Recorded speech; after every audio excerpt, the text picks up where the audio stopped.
And good morning, everybody, to my channel. This is Denise, your Ascension mentor. And I got Indy over here next to me. And maybe you can see the snow falling outside March 1st, 2019.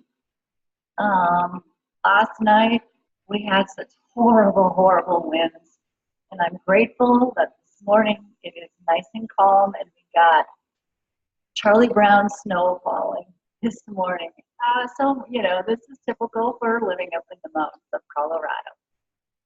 But today I wanted to talk to you about our work at Ascension, at our Ascension work, and those who follow the events and the feelings and the emotions that are all wrapped up into this, and how we get frustrated, and we tend to get into a lot of overcare in what we're going through right now. And it's really draining our energy. It's really making it hard for us to sleep. It's giving us brain fog. It's making it hard to listen to our own intuition. And our decision making is really off. We can make a lot of mistakes.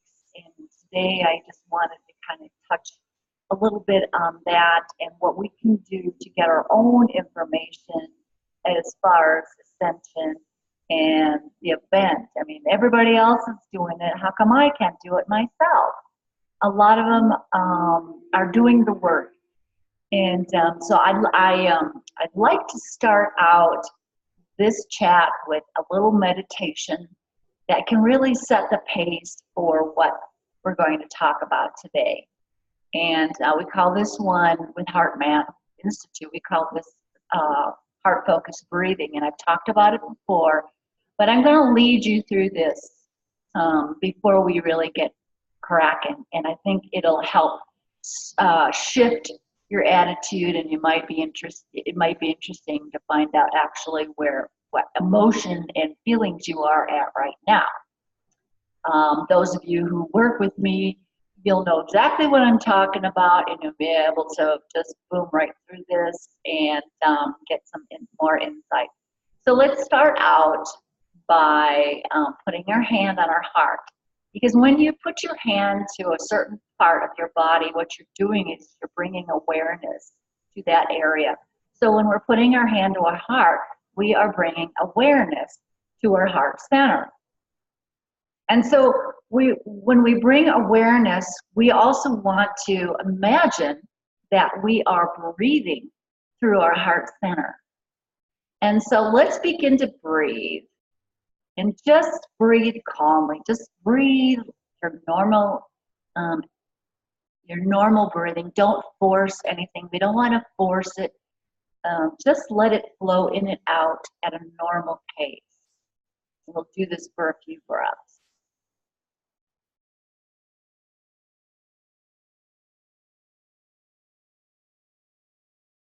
And as you breathe in and out, you just might want to slow and lengthen the breaths just a little bit. Now remember, we're not forcing, we're just connecting with that heart center. And we're imagining that we're breathing in and out of our heart.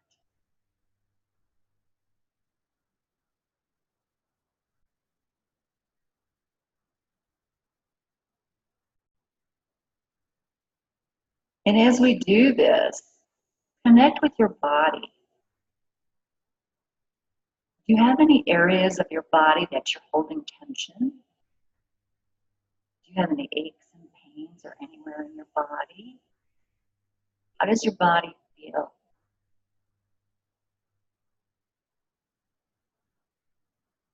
Now, let's switch to our feelings and emotions. Where are we at right now? Check in with where you are at right now as far as emotion. Are you feeling drained? Are you feeling down? Are you just kind of like, I don't know, in between, I'm not really sure? just check in and see where what your feeling is at this moment. Are you feeling excited or joyful? A lot of us empaths tend to pick up everybody's feelings and emotions, and I do that.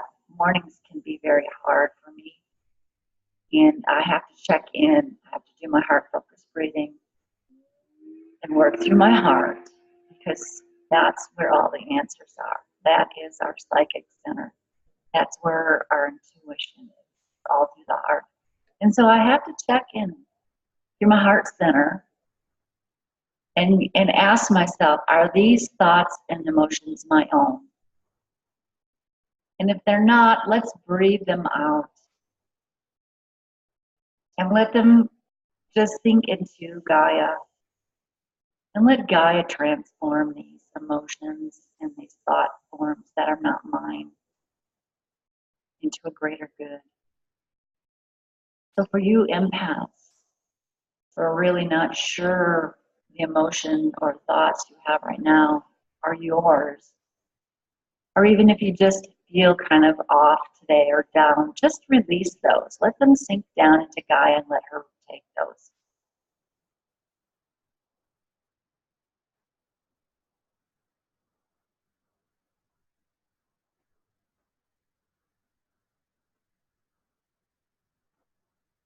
Okay. And so now we want to replace those emotions that we've released with something, an attitude shift. We're going to do an attitude shift. And we're going to bring in a feeling of ease, or a feeling of compassion, even a feeling of joy, appreciation. And if you're already feeling that, let's really amp that up more.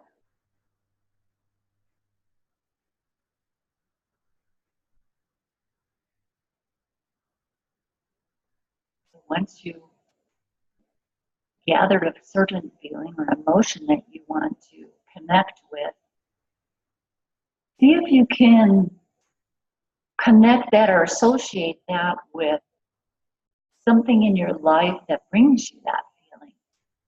Someone or a pet or an event. Something that when you think about it, it gives you that feeling of joy and love, appreciation. And start to breathe that feeling and emotion through your heart center.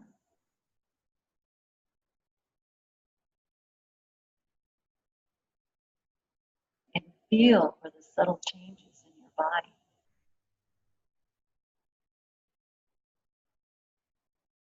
Feel for the subtle change in your heart center.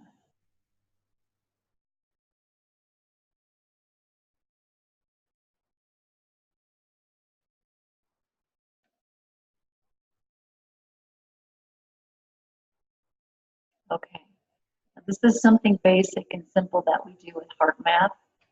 Anybody can do this, and we have layers and layers and layers of this, and we go deeper and deeper and deeper with this emotion. And there's so many other things that we do, just starting with this, that helps people really go in and pull up trapped emotions and old programming and old thought processes that are holding them back and really draining them and really suppressing their own intuition and their own abilities and their own clairaudience and clairsentience and you know, all the clairs.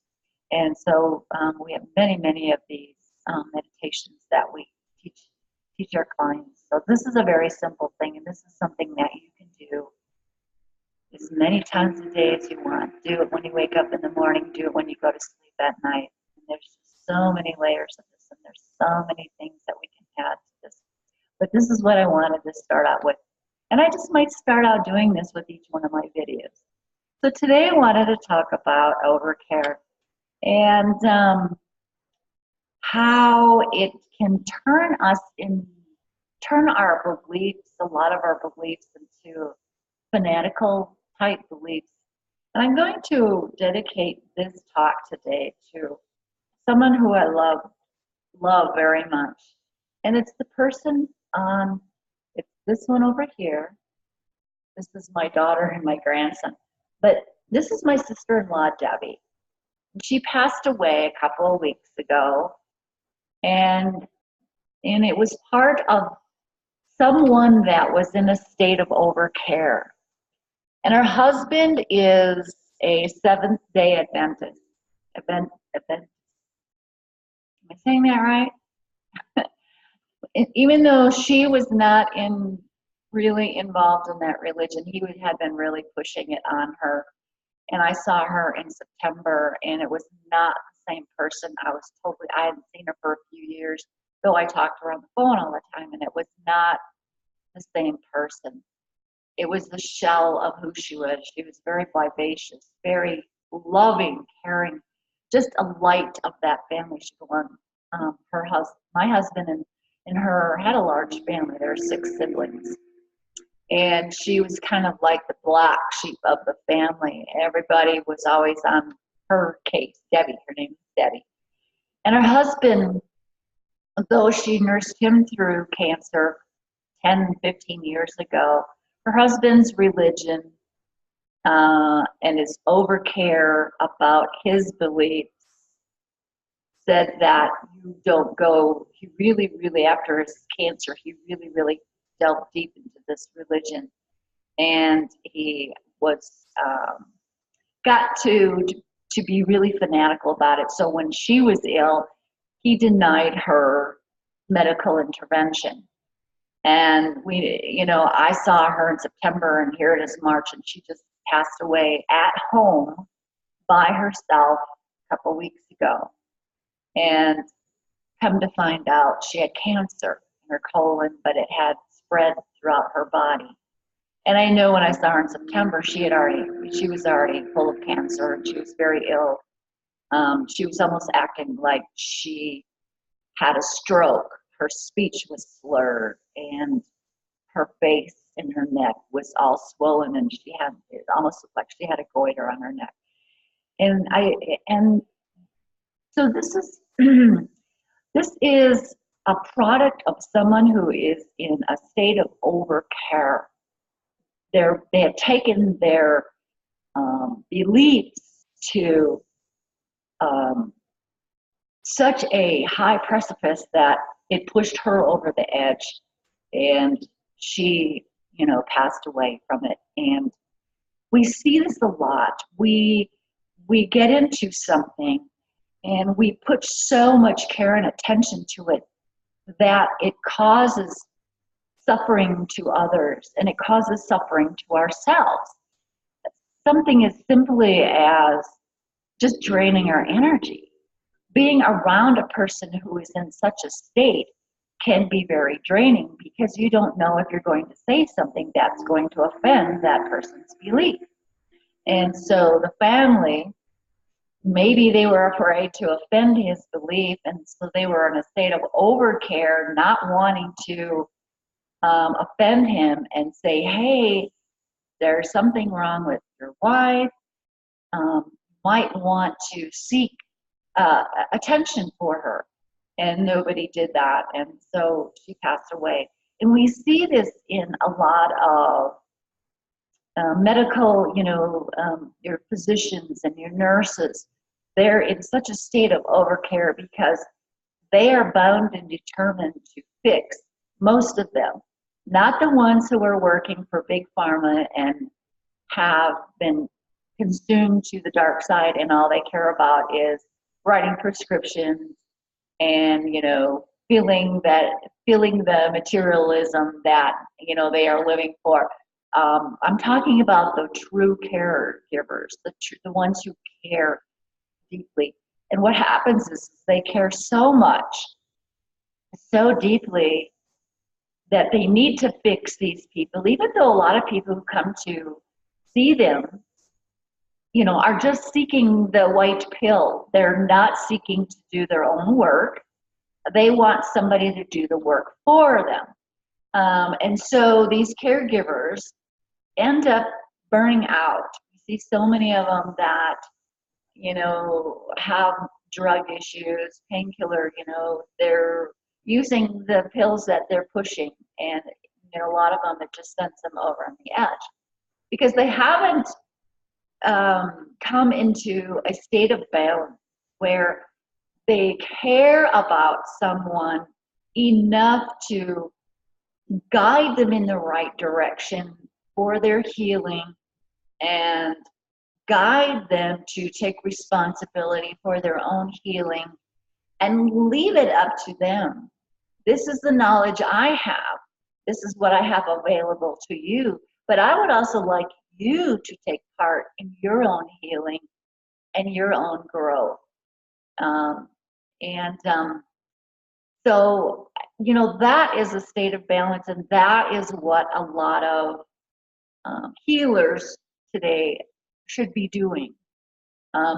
Not pushing their products, not selling their certain meditations or their books. Yes, we all have to make a living, but a lot of us get into a state where we start looking for more of the materialistic side of what we're doing. So our care has turned into overcare, more caring for what can you do for me? I'm a healer, but what can you do for me? How can you support me? So that's another form of overcare.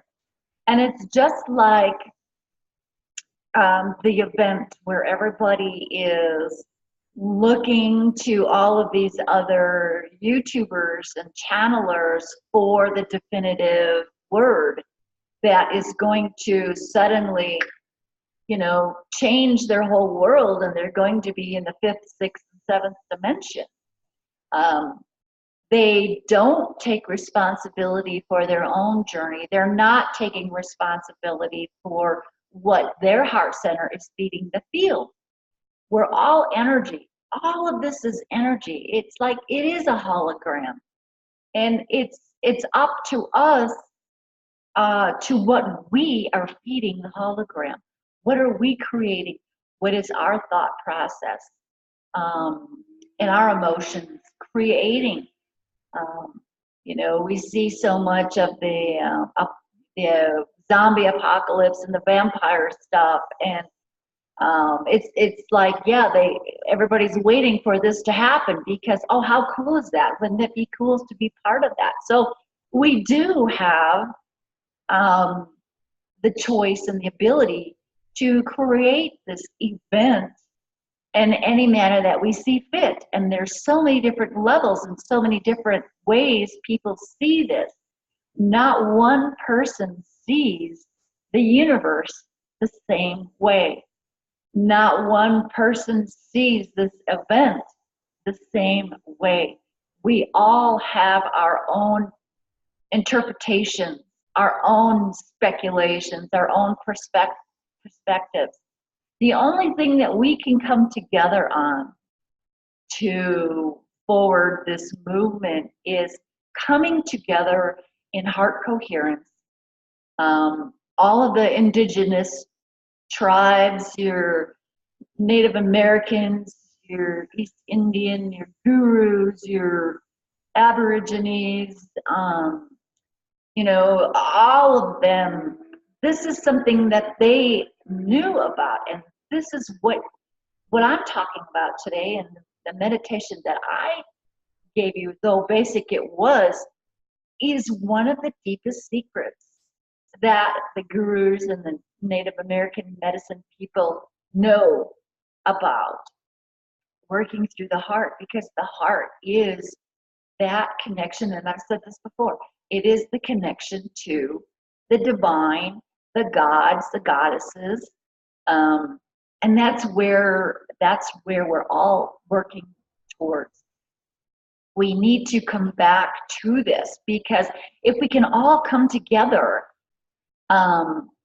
in a heart coherent state and do these meditations, we can also go in and ask our hearts, okay, What is the next step here?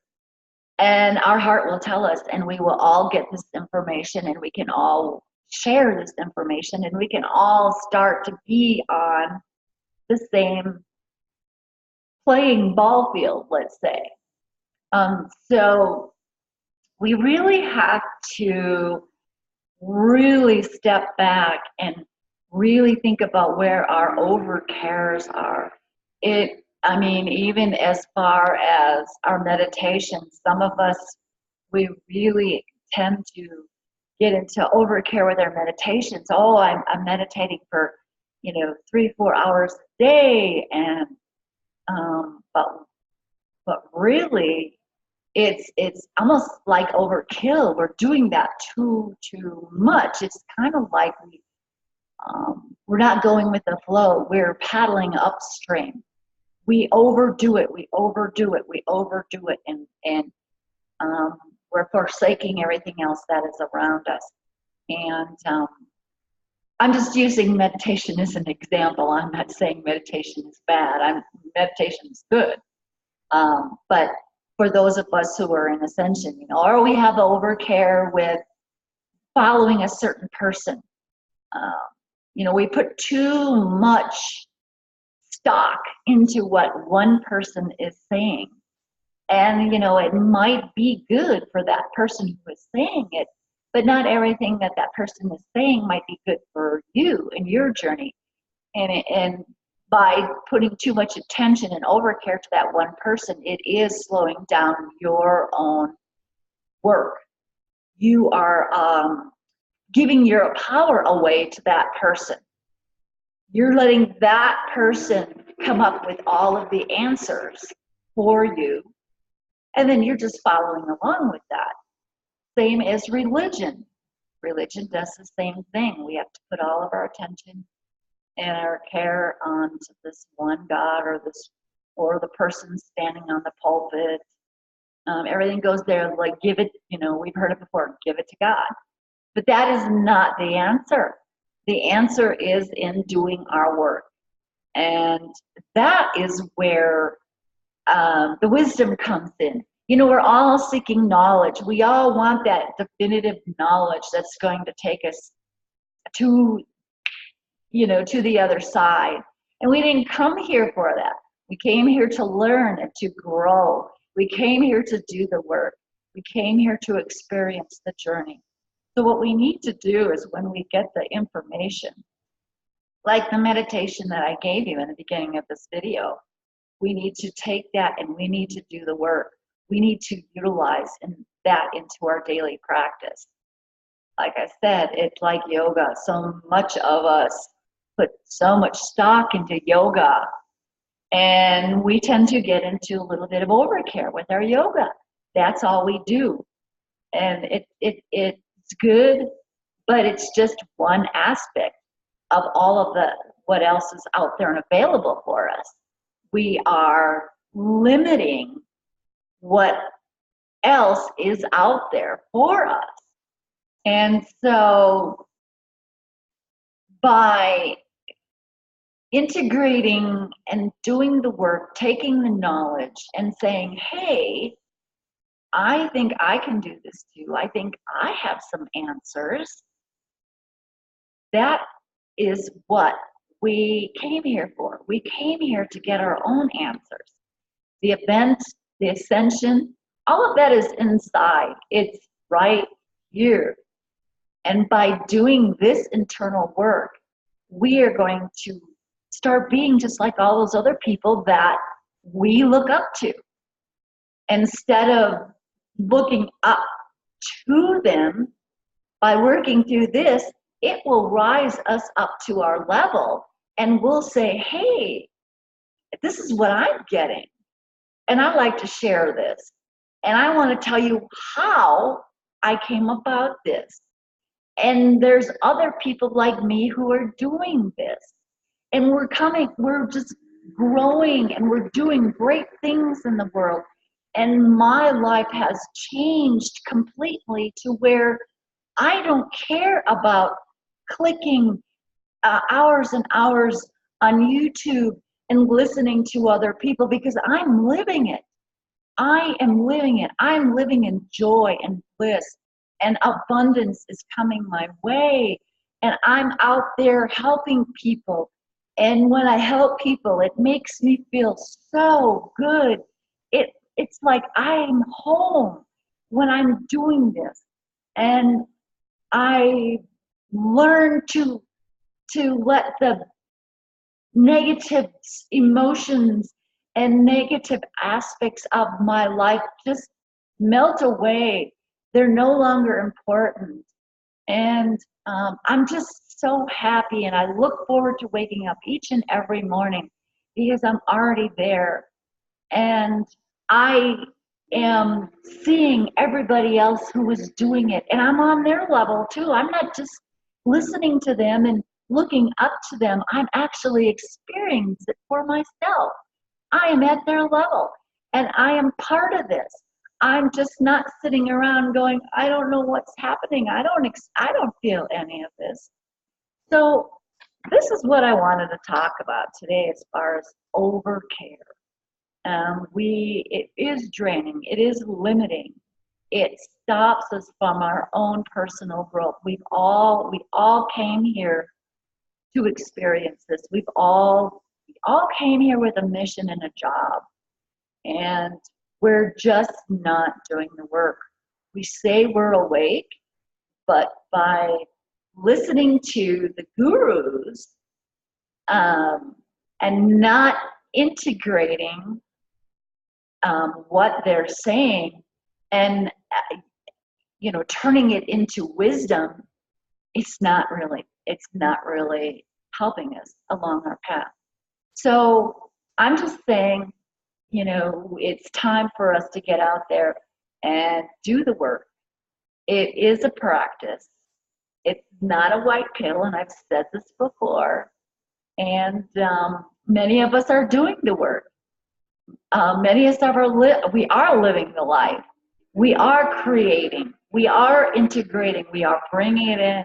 And the more of us that start to wake up to this, that, oh, wait a minute, I have to actually go out and do something.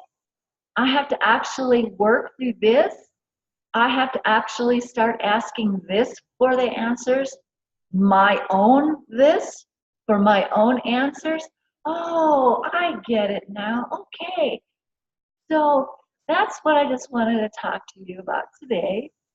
And if you want any more information on what I do or how you can access your own answers and integrate into your own journey, go to my website and feel free to contact me. So I'm just grateful and thankful for this beautiful snowfall, even though it's March 1st and I'm ready for spring. But the wind is not howling and my horses are very happy. Indy here, he's like, hey, it's coming. Forget what that groundhog said. It is what it is. And Gaia is doing her cleansing and doing her thing, because a lot of us are waking up and realizing that what we feed the field, what we feed the electromagnetic field is what will help her. And our electromagnetic field is the heart center. The heart has 5,000 times more power than the brain. And so we have to stop just utilizing the brain and working with the heart. We need to synchronize the heart with the brain.